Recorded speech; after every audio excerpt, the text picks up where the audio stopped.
Hello and welcome to RPG Research. This is January 3rd, 2019, and this is our weekly applied gaming. Hey, Shane, do you have any headphones or anything?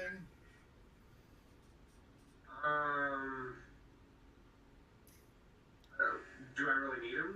Well, either that or you're going to need to hit mute when you're not talking because I can hear me echoing over your system. So, as long as you remember to turn the mute on and off, you'll be fine, but a lot of people forget. So headphones are an easier way to solve it if you have them. We are today doing, actually, it needs to be not applied game, it needs to be theory, right? We're theory day. I put up the wrong one, I'm sorry. Even after I confirmed it with John, I put the wrong one up.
Oh, it is Tolkien's. Oh, okay. I guess September is death then.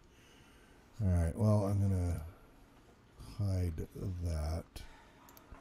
All right. Welcome, Dan. How are you doing today?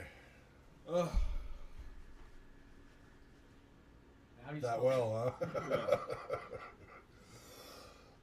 Well, we're glad you made it. Welcome, Riley. I'm glad you made it as well. John, of course, you were already here from the talk show earlier. We were hoping to have a couple of new people, one from New Jersey remoting in, and one local, but at least the local one canceled, and I haven't heard back yet from, I think he canceled as well. It was kind of last minute. They just came on board just this week. Okay. So it's going to take a little bit to get used to things. Seeing if they texted me or anything. Keep that handy. Danielle called in sick, and Brandon in Arizona also called in, not able to make it. So yeah, I saw that on Discord. okay, yeah. So but we got a fair. We got 5 of us here, so that's something at least. So happy New Year! Welcome to 2019. Okay. Survived another year. Let's hope we can survive a little bit longer. Live long and prosper. I am off camera here because a Windows update happened and has hosed that camera, and I had no choice. And I don't know what it did. I swear I did the registry hack on this to stop it, but they seem to have undone it. They unhacked you. Well, I was like, I gotta hack harder.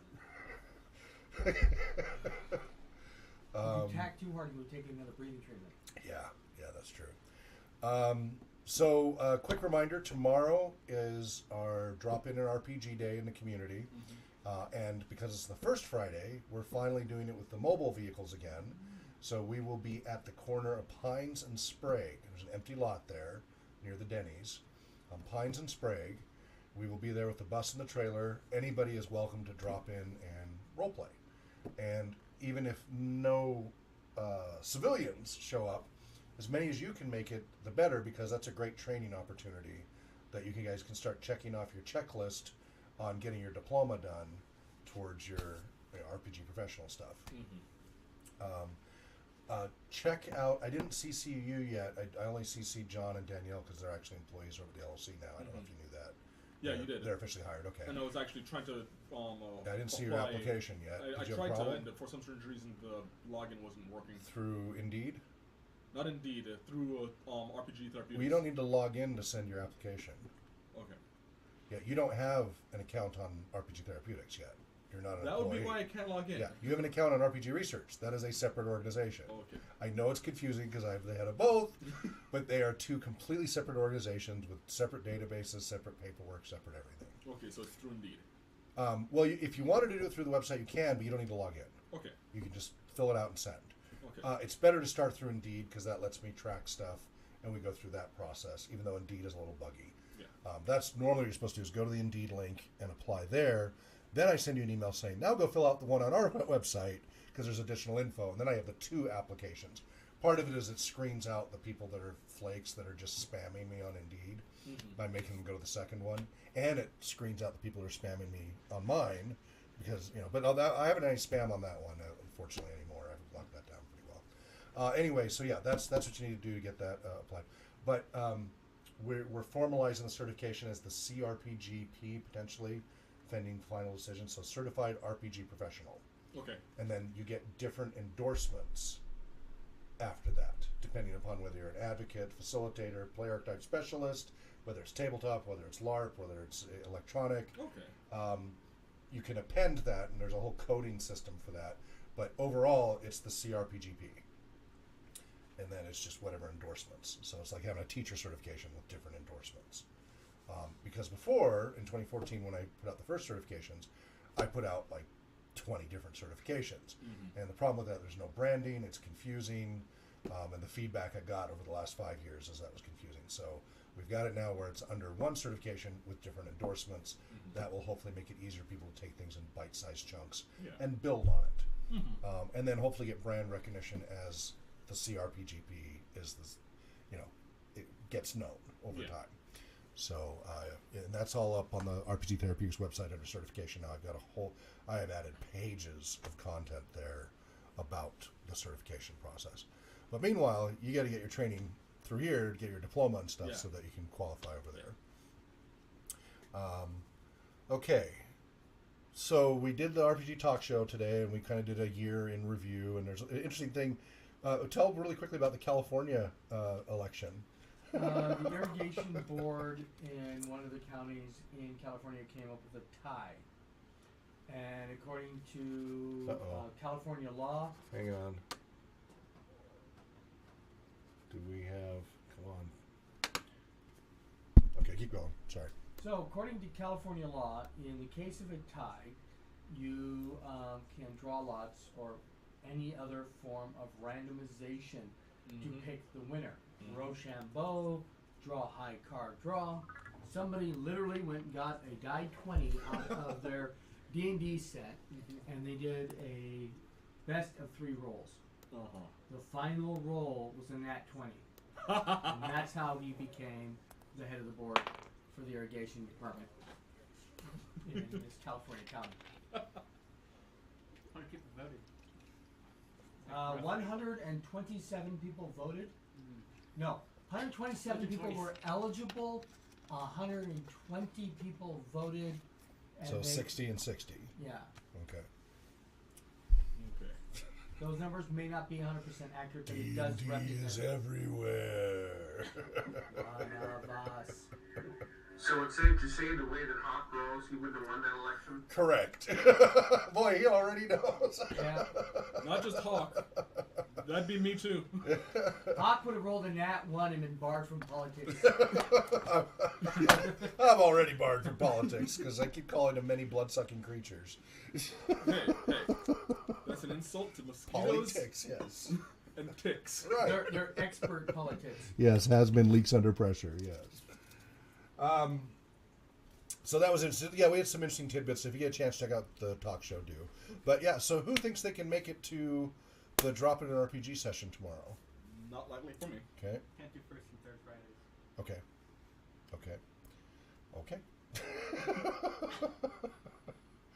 I can't be in both trailers at the same time. Well, Because I'll be in one and you'll be in the other. So. We're talking to each other in the walkie-talkie. Yeah, there we hey, go. how are you doing? Oh, I'm bored. How about Great. you? Yeah. Oh well.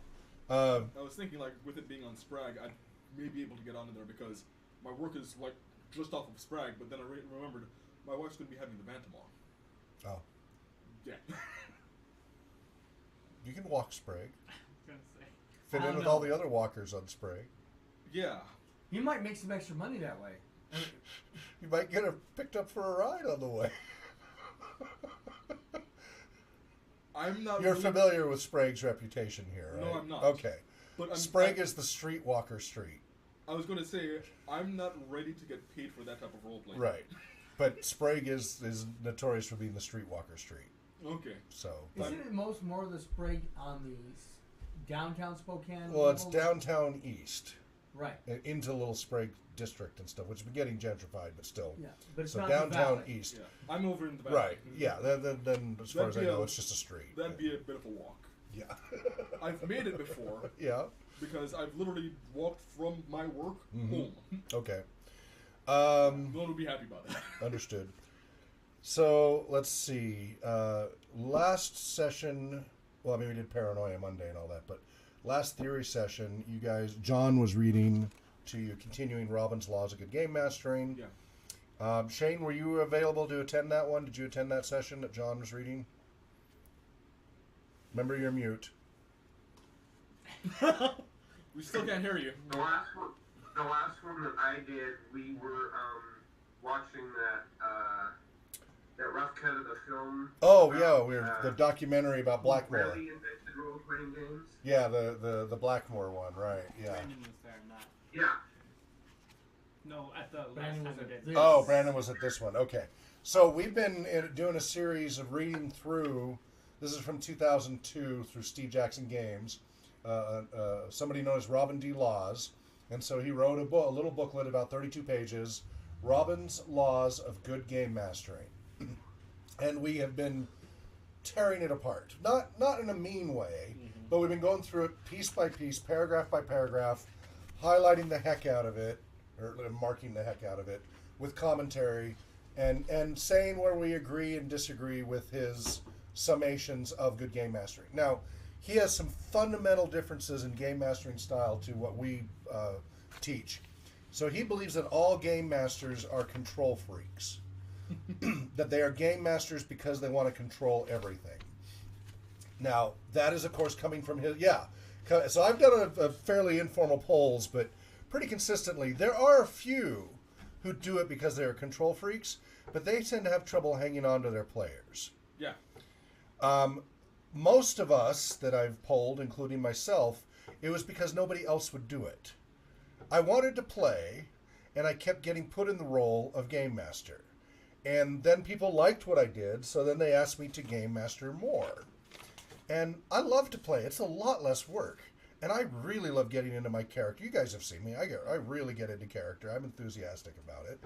And, despite my horrible rolls, that's why I like the ROLE play, personally, even more. Because every time that die comes up, I'm like, oh. Can't I, talk my way around this or roleplay my way around this? I don't have to roll a die. That's one of the reasons why I'm a tactician. Uh-huh. I want to try and rely as little on Right, that roll on the as dice roll, possible. yeah, it's a little chance possible. So Shane, I saw you bobbing your head there. Sounds like you're in agreement. Similar experience for you? Well, like I told you before, when I first started, it was a bunch of guys that were playing with each other, and they were used to each other's playing style, and they knew that I like to create stories, short stories and stuff. So they asked me to come run a game for them. And so for the first 2 years of my Dungeons and Dragons play was as a game master. Right. I actually play as a character, until a couple years later. But, the whole thing of the control freak, that just cracks me up because for me, I'll lay out like a bare bones thing and then, I'm having as much fun as the players because, I'm not sure what they're going to do. Everything's very predictable. And that's what I like, the lack of predictability. Right. If I were to be... Yeah. I would write a story, and then I would have control over everything. But when you've got players, they're always going to pull some weird suggestion out of your hat that, you never would have thought of. And it's like, Right. okay, That's play the that. beauty of it. Yeah, you don't know how... That's what I like as a GM, is I don't know how it's going to turn out. I'm going to lay this out, but I can't wait to see what the players do to it. I love that. But anyway, so that's his perspective. So that right off the bat, rubbed us the wrong way, but that's okay. So we went from there, and so he has these different theories about player types. We call them player archetypes. Riley here is a player archetype specialist. So he's been taking notes and learning to observe people's behaviors and traits at the game table, and then seeing if any of them fit any of the archetypes of player types, like rules lawyer, murder hobo, munchkin player, what have you. And if any of them are strongly disruptive, then the GM needs to be able to address those player archetypes so that the game can proceed without being constantly disrupted. Nothing kills a game faster than a rules lawyer throwing a fit because of one ruling, and the game stops for an hour to argue rules. Examples like that. So he only talks about like half a dozen or 8 or so types, and often they're a blend of the archetypes that we broke into different pieces. We make a careful distinction between archetype versus stereotype. We view stereotypes as narrow and enclosing. You put somebody into a stereotype, all of X does Y, and now you're stuck in this box of a stereotype. Archetypes are just a starting point. They're a reference point to say, well, when you see X combination of traits, then we call that, Y archetype, because that's shorthand for this combination of traits. I don't have to say every time, has anxiety about rules disagreements, has trouble letting go. I don't have to list all of the traits every single time. So it's just like in the DSM, the Diagnostic and Statistical Manual of Mental Health and such. The diagnoses are shorthand for a list of symptoms. So if I say bipolar type 2, that is anybody who's in that profession knows that's the set of symptoms. Now, it does not mean that person is limited to that set of symptoms, but it's a shorthand to discuss these different traits. So same thing with the archetypes. It's a starting point to go from. And people can have aspects of different archetypes. They can be a power gamer and a rules lawyer, right? They can be a murder hobo and these things. So, but they at least give us a shorthand when you're in agreement with what the traits are. When I say, oh, he was a real rules lawyer, I don't have to explain it, and we can move on with the conversation about, well, how do we address that so that he becomes an ally to the game rather than a disruptor to the game? Mm-hmm. And the point of the player archetype specialist is Riley here and Valerie, and then maybe this other Shane guy, maybe that might be a good starting point for him. He's 17, by the way. So, is that when we're training game masters, and poor Dan went through this early on, I start passing Post-its to the other players who've been trained to do this. At the time, it was just John and me, saying, okay, play the cheater gamer. So John was looking over the screen, fudging his dice rolls horribly, outright cheating to see if Dan noticed. And Dan did, and Dan's like, okay, we don't do that, and he handled it appropriately. We were harsh. We kind of did this as Dan's stress testing. Well, it was kind of his interview. So a lot of our GM candidates, part of your interview after you join the team is actually you have to GM us, and then we will give you feedback, and we will often stress test you. If we get some GMs who are really, really scared, we'll take it easy on them, but usually we try to stress test them to see how much they can handle before they break, And we don't mean break, run away screaming, but before, they're if they have a good facade, we start to see through their facade where they're really at. Yeah, I only quit in the bathroom for about half an hour. That's all. Right. To go cry. Go slit your wrists, right?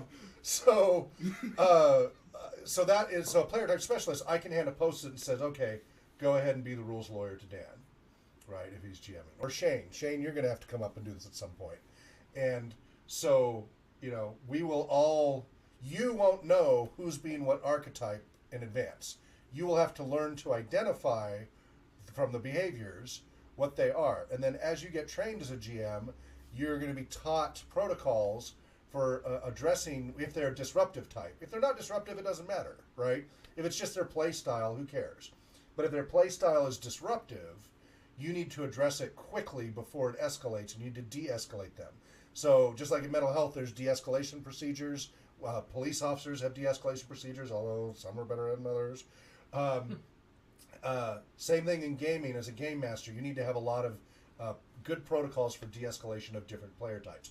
And generally, different GMs with different levels of experience are good at de-escalating some types and not other types. So there's always strengths and weaknesses. We're all that way. So we try to round that out so that no matter which player archetype you run into that's disruptive, you'll have the training to address it. Will it work every time? No. These are protocols. They are a starting point and they're a training ground to at least improve your odds of success. So as a PAS, player archetype specialist, 1, those are the different archetypes you take on as the player archetypes. A PAS 2 does it for educational settings. So it's the student who doesn't want to be there, the student who hasn't eaten, things like that. You're going to be dealing with trying to run an educational role-playing game with student player archetypes. The PAS 3 is all of the other therapeutic types. So whether it's a client with muscular dystrophy, or somebody who's deaf, or somebody with a mental health issue, or autism spectrum, or whatever. So PAS 3 is trained to emulate and do it respectfully, but you got to do it. It's no different than the medical field, where you pretend, John's done it many times, where you pretend to have certain wounds, or you pretend to have a heart attack. You only tell the symptoms, and then you as the trainee have to accurately diagnose what to do and then what the treatment is. Same thing here. We work with at-risk populations. We work with muscular dystrophy. We work with the deaf community, the visually impaired, all these different populations. So as game masters, we need to train you to be able to handle it. You don't have to be a therapist to be able to address, with our training, address different populations so that we can be as inclusive as possible so as many people can come to the table.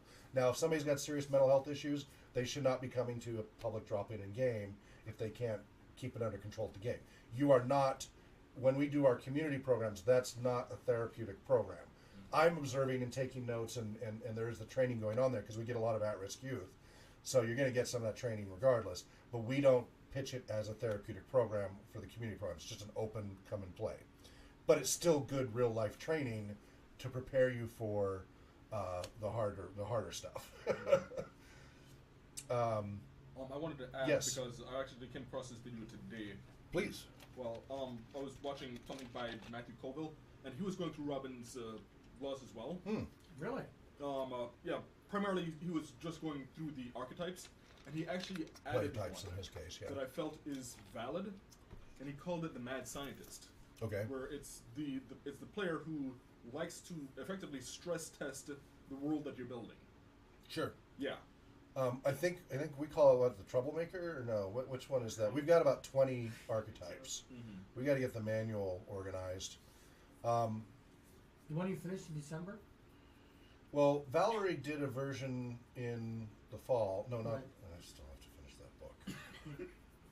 RPG Professional Handbook. That's a whole other one. That's a whole other book that I'm trying to finish. Anyway, we've been working on trying to get these characteristics defined as. Eventually, we have to make some seemingly arbitrary decisions to say these are the traits for this archetype, Right. because there isn't full agreement throughout the industry of which is which. When you say munchkin means a lot of different things to a lot of different people. I still don't know what all the traits are. We have to nail that down and say, okay, these traits are munchkin, and if there are other traits, this is trouble player, and this is murder hobo, which is different than a munchkin player. We've got to break that down as best we can, and we're going to just have to make it say, okay, in our organization, that's what we mean. Yeah. Other people may have munchkin mean something else, but we consistently say this is what a munchkin player is, because at least for our training, when I say be a munchkin, he's going to illustrate those traits and behaviors in that constraint, and he's not going to show the other behaviors that might be for other archetypes, unless I say to do so. I might say, be a munchkin and a cheater. Right, which wouldn't be that much of a stretch. We have one that is the person who tries to break everything, tries to test the limits of everything. Mm-hmm. Somewhere we have that in there. Well, there's a bunch of things that are kind of like that. Like there's the rebel who just kind of Just likes to cause chaos for the sake of Yeah. causing chaos, right? Yes. Yeah. Chaos Monkey. Yeah. So some of these, so certainly make a note of that, just to for discussion. These are not set in stone. These are always open for discussion and revision because we're trying to refine and improve all of it. Yeah. So anyway, that's some of the info that we've talked about in previous months. He does a very limited assessment. We do a much more, a much deeper assessment of our players than he does, and but that's all in our previous episodes. Talks about crunchy bits. Casey references it again. Crunchy bits are basically the rules that he says empower. Let's see if I remember correctly. The more he says, crunchy bits take power away from the GM and give power to the players. Right? Yeah, If I remember correctly. And I say that that's not entirely true, because I see the rules limit what players can do. If you have a less rule-heavy system, the GM can say, yeah, go ahead and do that. But yes, there's the power balance between the players and the GM, and he's saying it kind of takes it away from the GM, gives it to the player. Well, really, it kind of gives it to the rule book. So it kind of takes the power away from both when it says all of this class and species can only do these things, as opposed to a broader thing that is more loosey-goosey, and the GMs and players get to kind of work out what those rules are. But anyway, in his context of crunchy bits, that's how it works. The more detailed the rules, the crunchier it is, and the less freedom the GM has, and that, in his perspective, empowers the players to be able to control the setting more because they know what the rules are in a strictly defined fashion. I can understand his interpretation of that. I don't fully agree, but we're going along with that for the sake of just understanding his terminology in this context. So some of the player types that he mentions are the storyteller, the specialist, the butt kicker, the method actor, the tactician, and the power gamer, and also the casual player, which is one, because of reading this, we added to our archetypes because we had forgotten to include the casual gamer in our archetype list, and that's an important one. They're there just to hang out with friends and have fun. They're really not that hardcore like everybody else into the rules or anything else. They just want to have a good time hanging out with friends, and they could care less about all the other debates and what is the method of my character, and well, what about these rules? Well, I got to remember these tactics, or they don't care. They just want to have a good time hanging out with friends on a Saturday night, and that's all they're there for.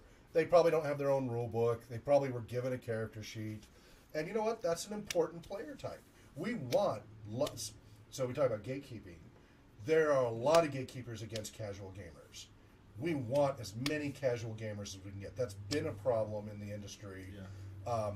Especially since the negative stuff of the 80s, is it became the stereotype that only these types of people role-played. And it scared away everybody else.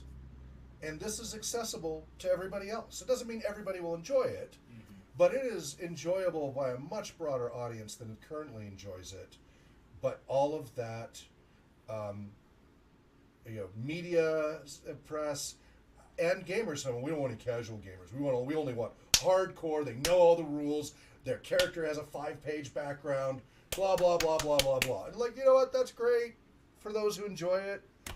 A lot of us have busy lives with families and kids and work, long hours, and school at the same time, and they just want to take a break for 4 hours and have fun, be a little creative, but not have to work too hard at it.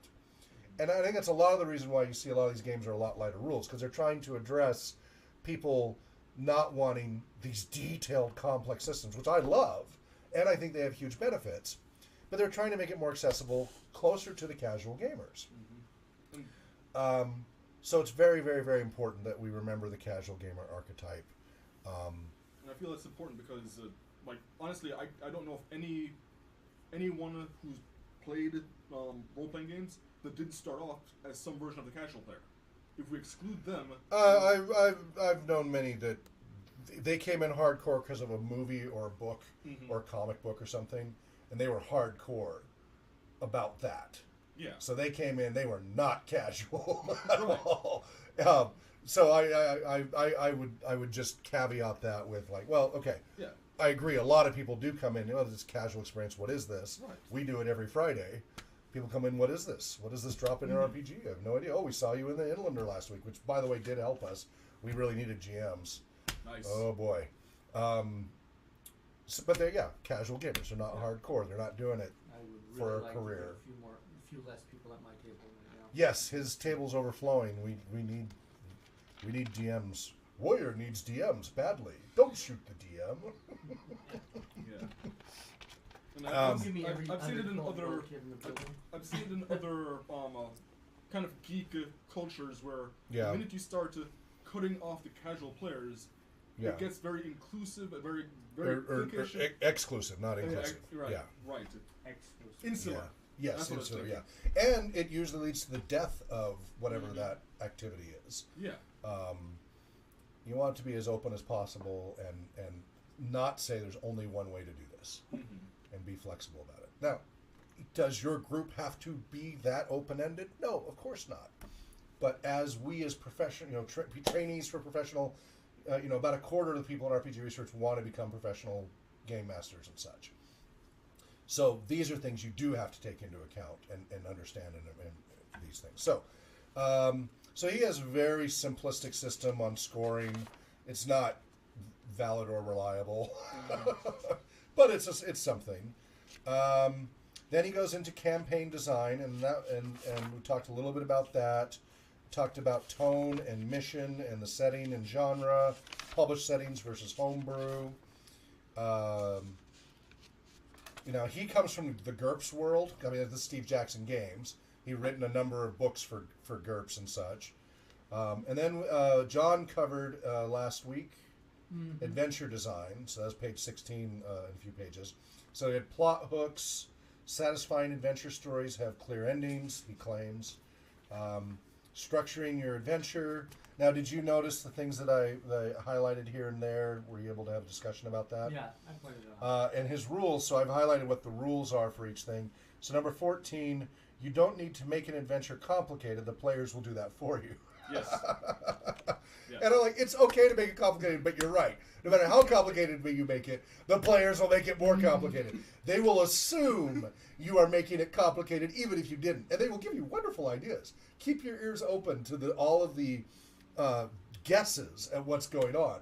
You're like, I hadn't thought about that. That's a great idea. Let me add that in there when they get to the next room. Yeah, no, the players will give you lots of great ideas if you keep your ears open to what they're doing. You got to really multitask. Just make sure that you maintain the GM's smile through all of it. Of so they have course. no idea that. Yes. Yeah, yeah.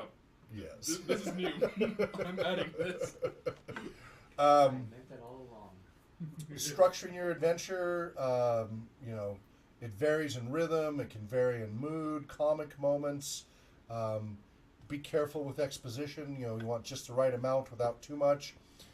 He talks about how the different player types respond. Number 15, like so many other things, structure is a matter of taste. Some people like it really well defined and structured. Other people like it more loosey-goosey. And that's going to vary between your player types and GMs and your overall group dynamics. Dungeons and other unstructured adventures. He talks about Cthulhu and Vampire. How he says that they cut their teeth on plot-free adventures of exploration, action, and looting. So, B1, there is no overarching story, beginning, middle, of end. It's you go through, you explore the dungeon, and you get the treasure in your life. True, yeah. That's what he's referring to. Okay. So he says, talks about how dungeons are great for starting GMs because they don't have to worry about plot at all. The plot consists of the arbitrary order in which the PCs decide to knock down doors and beat up the monsters behind them. Although storyteller types find them utterly unsatisfying, your particular group may like them just fine. As the game industry has matured, they've been trying to find more of a balance between that, where you're slogging through, but there might be some underlying story that they may not even care about, but it's in there in the design, and you can always design that and realize your players may never pick it up unless you stick it in their face, and you might be frustrated they never caught on to all this intricate subplot and subtext and everything else. They just went through and killed everything and took all the loot and they were happy, but they never figured out anything that was going on underneath. They're like, well, you just said they were happy. Yep. I'm sorry you weren't, so maybe you need to figure out how to integrate that better. But if your players were happy and had a great time, well, A, you need to know what kind of players you have. And B, the GM needs to be happy too. Otherwise, the GM will do a lousy job over time. Unless he's getting paid. Even getting paid. Right, because if because otherwise you will not do as good a unhappy job. is a job you That's lose. right. You will not do a good job. So covered common structures, episodic, set piece, branching, I think it was the branching puzzle that was piece. missing. There's an example of branching that's missing in the diagram. Because the physical copy doesn't have all the pages, but the PDF does. We'll see. So Yeah, you remember. I do. He thinks I'm making it up. That's pretty fun. well, this is all branching right here. No, it was a different one. Was it the puzzle piece one? Because the next page is puzzle piece, and I don't see a diagram for that. Like But I said, do see a bullet list for it. And then there was a chart showing all of the different archetype or player types, and it was missing a column. This one? Yeah, well, Yeah, no, no, I think it's the next page. yeah, it's filled out. The example player goal chart. Oh, I see. Right, Yeah, there it is was missing another column. column in I the see PDF that. version. So it looks like they rolled out a PDF fix errata Right. without being errata. Interesting. Okay. Huh. So then there's an adventure worksheet, enemy timeline, example player goal chart, and then that was where you stopped, right? Because the next section was preparing to be spontaneous. Yep. Okay. So Shane, you can check out the videos as you know these are become available on YouTube. If you're not a Patreon supporter, there might be a little bit delay. You know, it takes about a month or so before they become public. If you're a Patreon supporter, then you can get access to them right away, like within a day or two. So. So, just what is Patreon? You mentioned a few times. Yeah, I'm glad you asked. It is a method to enable artists and others to get payments or donations from people. So it's a crowdsourcing platform. And so we have a Patreon page at patreon.com/RPG research. And people can subscribe. It's a monthly subscription, whatever they want. They choose the level they want to pay at. $1, $10, $20, $50, $100, whatever. And we set different rewards for those different levels of donation. So, for example, $25 on up, they get access to our videos and our essays and stuff a week before the $10 on up level. The $10 on up level gets access a week before the $1 on up level, and the $1 on up level get access a week before the general public, for example. There's also other rewards that we never got to because when we have our goals, and our goals are if we're making $250 a month, we will start doing X podcast or X video or game. Right. Get to 1,000 a month, we'll run a game, and if you're a $100 a month donor, you'll be able to play. You'll be one of the players at that table. We can limit how many people can donate at that level. So these are all different ways to thank donors. Kind of think about it like with PBS and stuff like that. They give you little incentives for donating, etc. It's with your membership, if you will. It's kind of a membership thing. Now, Patreon lets you set up different ways. You can set it up per product or delivery. So, for example, a group I just kind of enjoy, Walk Off the Earth, WOTE. They've got an independent. They have they're a music band and really talented folks. But anyway, they do it per video. So when they get enough donations, when they get to like $15,000, they release a new music video. And everybody who donated at certain levels gets different access to that video before the general public. So they do it on a per product thing. Others can do it per month. There's different ways of doing it. So we have it per month, and it's just a way to try to get a more consistent revenue stream of donations and a way to thank our donors. We don't have any product we can give. All we have is videos, audio, essays, information. And so giving them early access at this point is all we can do. People talk about doing t-shirts and things like that, but that creates a huge level of cost, both in time and money, that is not likely to be made up anytime soon. If we get larger donations, then that's something that could be a goal to set. Our goals are up there, like if we get a few thousand a month, we will be doing all these research projects, right? I mean, they're big goals. They may never happen, short of some grants, but that's what we do. And if you believe in what we're doing, then great. And so we only have about 19 or 20 Patreon supporters, but they've been loyal. Some of them stuck with us for years, and $5-10 a month. It all adds up. It all helps pay our bills. It helps with the background checks for new volunteers. It helps. We don't have to pay income tax because we're a nonprofit, but we still have to pay different fees and filing fees and taxes and other ways. They get you one way or another. Same thing with business license. We only have to pay half as much for our business license, but we still have to pay our business licenses in Spokane City and Valley and all that. You were Singing a song. oh. One way. Or another, they're gonna find you. They're gonna get you. Yeah. So we're very, very grateful, and we had people for their birthdays on Facebook have raised $100, $200 a pop. Also, we're on smile.amazon.com. So if you do all your shopping on Amazon, choose smile.amazon.com and pick us. We're there. If you look for RPG Research as the charity that 0.0004% or whatever of your sales will get donated to us from Amazon. It doesn't cost you anything, and it's just Amazon kicks us a small check each year if everybody uses smile.amazon.com and picks RPG Research as their charity. We have PayPal. Sometimes people just donate once. We had one generous donor gave us $1,000 in one pop.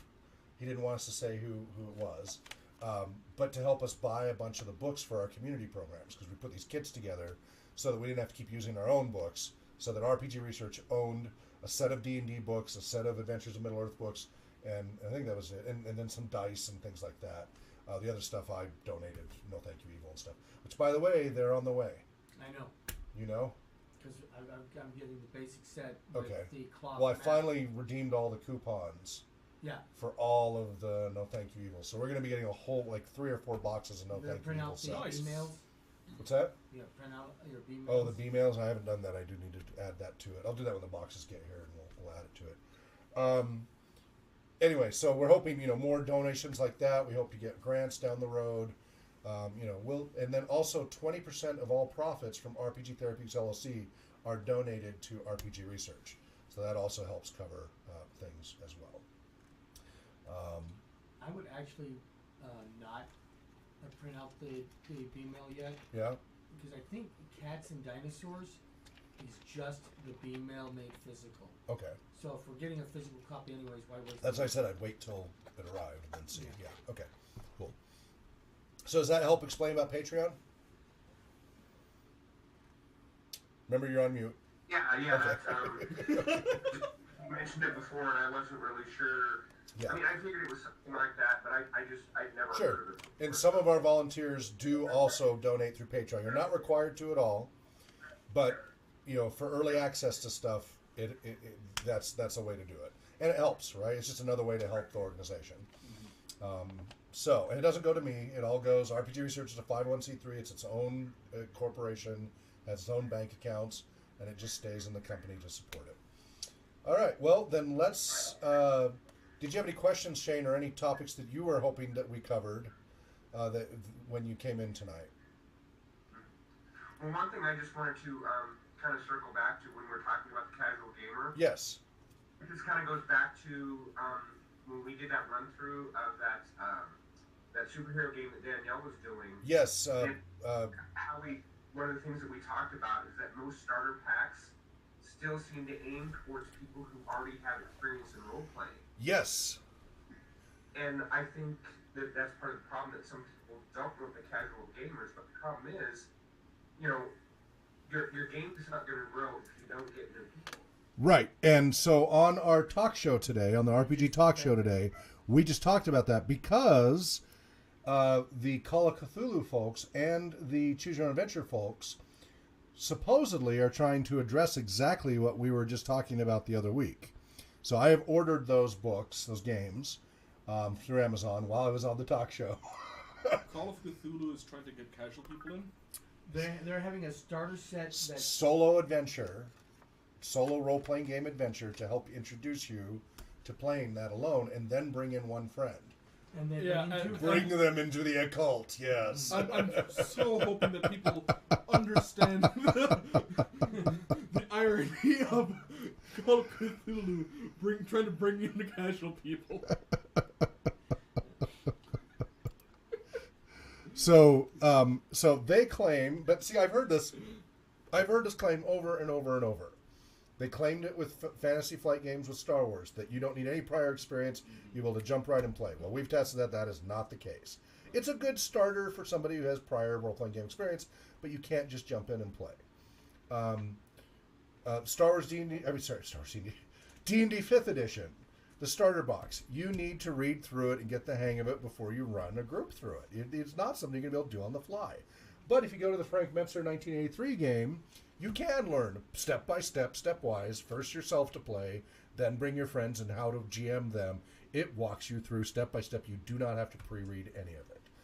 Supposedly, the Choose Your Own Adventure folks and maybe the Cthulhu folks are doing that, so I've ordered those. Well, the Choose Your Own Adventure folks are doing it's a board game. Right. Oh, that's right. That's a board game. Cooperative board game of Choose Your Own We get to do Choose Your Own Adventure as a group, which we've done already before, right? We've talked about using Choose Your Solo Adventure books and modules as a group activity rather than just solo, as a weird hybrid between that. I actually did a Cthulhu Choose Your Own Adventure Mythos Tales.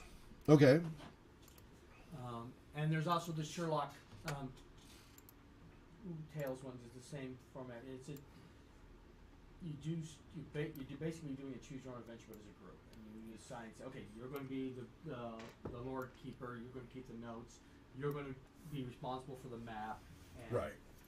So they're implementing it as an actual game. So I've ordered that, the Choose Your Own Adventure, and I ordered the 2 Cthulhu solo early adventure games. So we'll see what they're like. We'll try them out. And we'll do it here on the air. We will go, okay, I know nothing about this game. I've never done it. Let's pretend we've never role-played before. Crack it open. We will read the rules aloud to everybody, and we will play through the experience as a group to see if it really is beginner-friendly. So cracking it open is the first mistake you made with the Call of Cthulhu. Yes. Crack open, let the tentacles loose. Yes. Anyway, so that's I just ordered that on Amazon. It says it'll get here by the 7th. So maybe our next applied game. Word changes. One other thing before we start reading from Robin's Laws, John made sure. So I want to talk a little bit about hiring underaged employees. It's not much of an issue for volunteers, although we're still kind of skirting it a little bit. Mm-hmm. But I ran into this with the LLC side because we're out there hiring paid professional game masters for anywhere from 20 to 60 an hour. And I don't care about your age. I don't care about your ethnicity. I don't care about any of this. I just care that you can do the job effectively. As long as you're legally able to send a contract. Well, yeah, you got to be legally, yeah, there is that. So you're going to have your parents get involved if you're underage, all that. Fine, whatever. But I want this. There are very talented. I mean, I'll give you. Okay, I won't put myself in the classification of very talented, but as an entrepreneur, when I was 13, players paid me to be their GM. The youngest player was 17. I was 13. Most of my gamers were 20 years old and on up, and I was only getting like $1 a person a game, but I had 2 groups on Saturday and 1 on Sunday.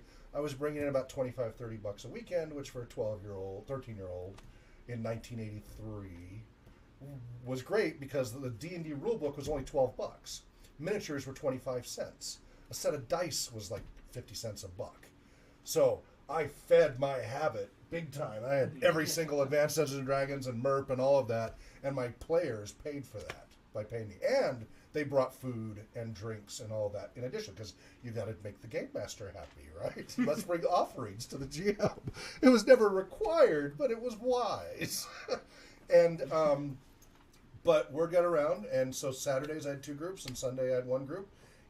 Per dollar per hour, I didn't make squat. But for a 13-year-old, it was awesome, and it paid all my gaming, and wow.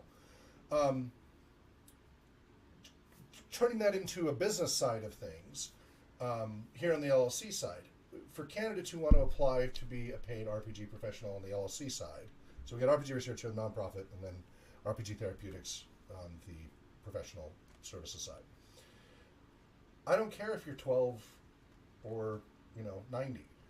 Whatever, if you can do the job effectively, that's what I care about. I care about results. Coming from the tech industry, nobody cares about your age as a software developer. They just care how well can you code and follow, directions and meet, do good API, good documentation, all these other things they care about. They care about your professionalism.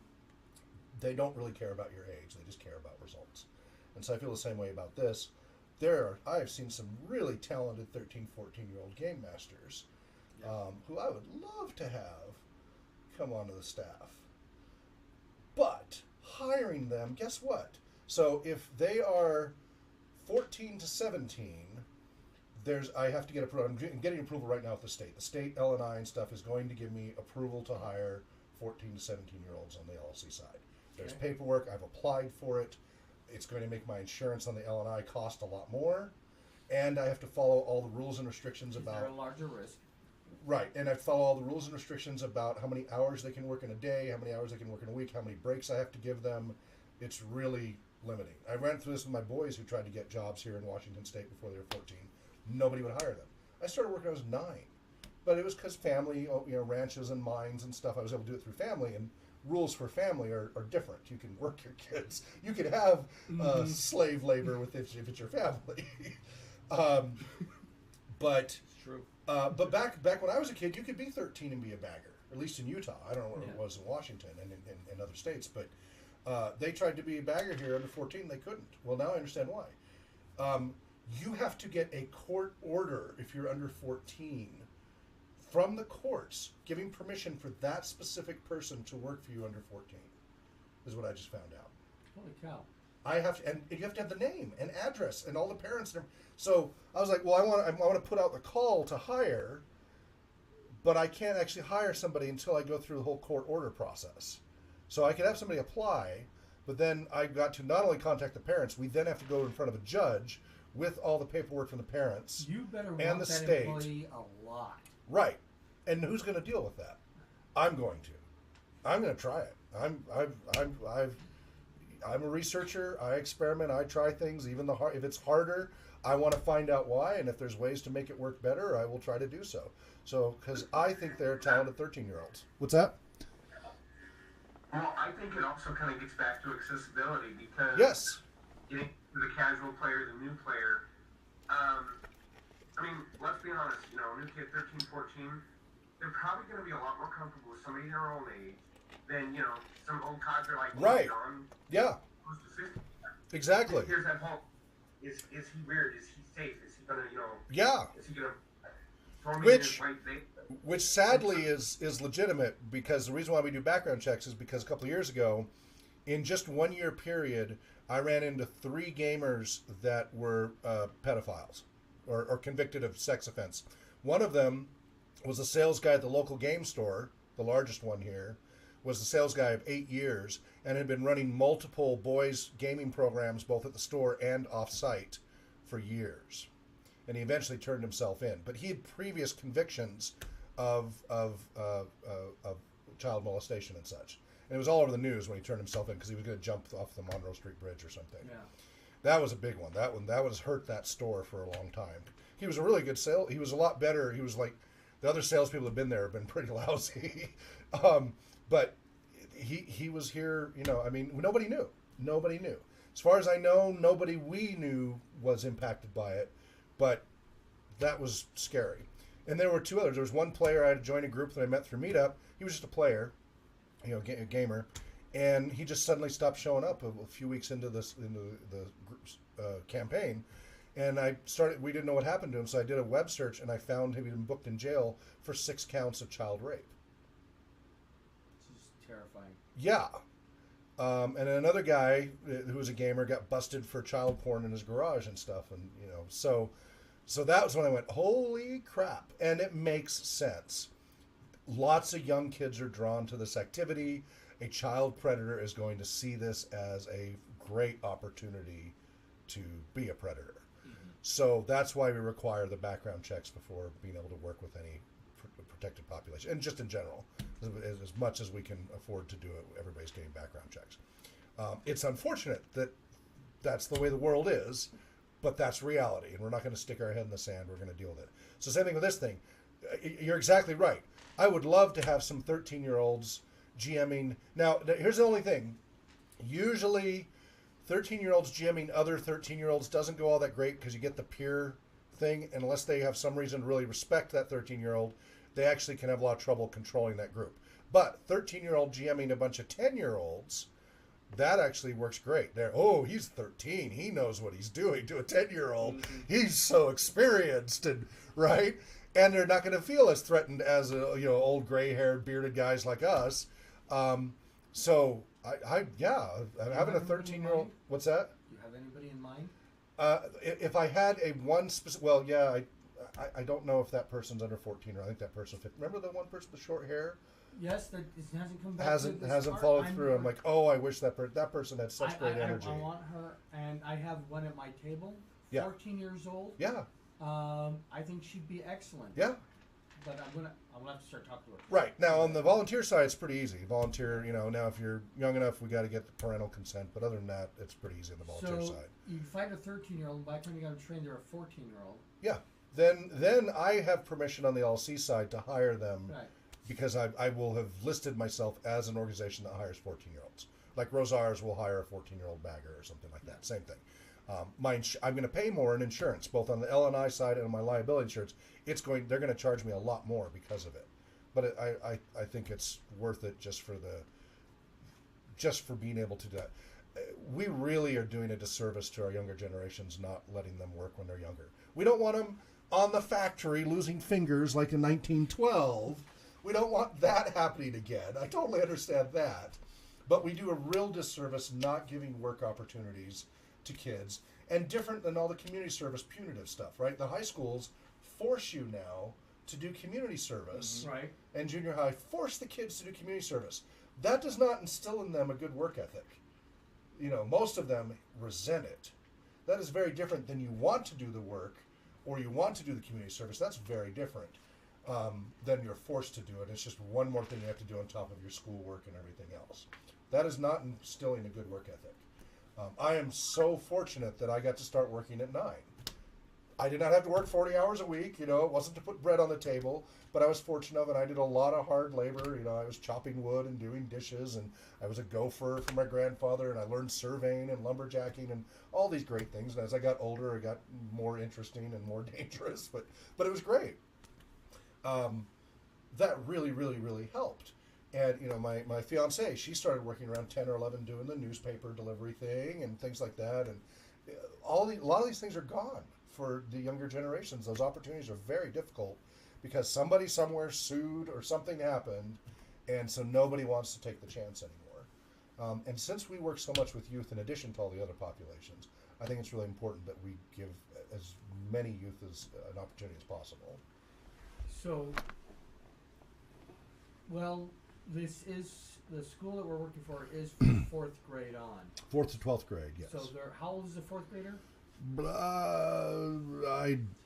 10, 11, yeah. So we might find some there. Okay, so that's going to be a talking point is when Sure. we're going to be able to use them.